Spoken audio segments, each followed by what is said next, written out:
নমস্কার।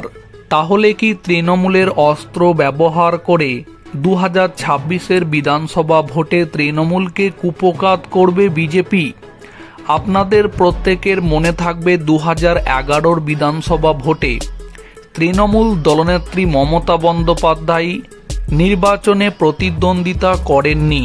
এরপরে তৃণমূল সবথেকে বেশি আসন জেতার পরে মমতা বন্দ্যোপাধ্যায় ভবানীপুর বিধানসভা কেন্দ্র থেকে উপনির্বাচনে জিতে এসে মুখ্যমন্ত্রী হন।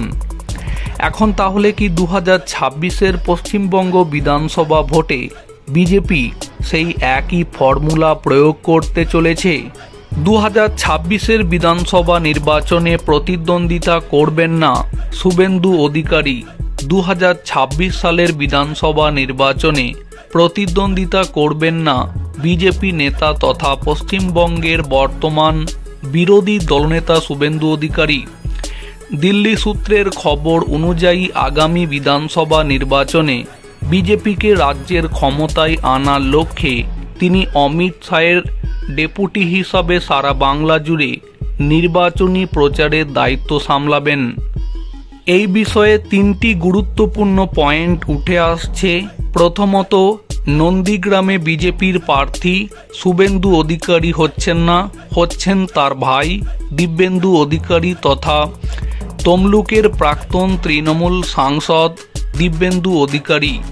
অন্যদিকে দ্বিতীয় যে পয়েন্ট উঠে আসছে, ভবানীপুর আসন থেকে শুভেন্দু অধিকারী দাঁড়াবেন বলে যে খবর ছড়িয়েছিল সেটাও সত্যি হচ্ছে না। অর্থাৎ ভবানীপুর থেকে শুভেন্দু অধিকারী নয়, অন্য কাউকেই বিজেপি এই আসন থেকে প্রার্থী করবে, বরং শুভেন্দু অন্যদিকে রাজ্য জুড়ে নির্বাচনী প্রচারের দায়িত্বই সামলাবেন।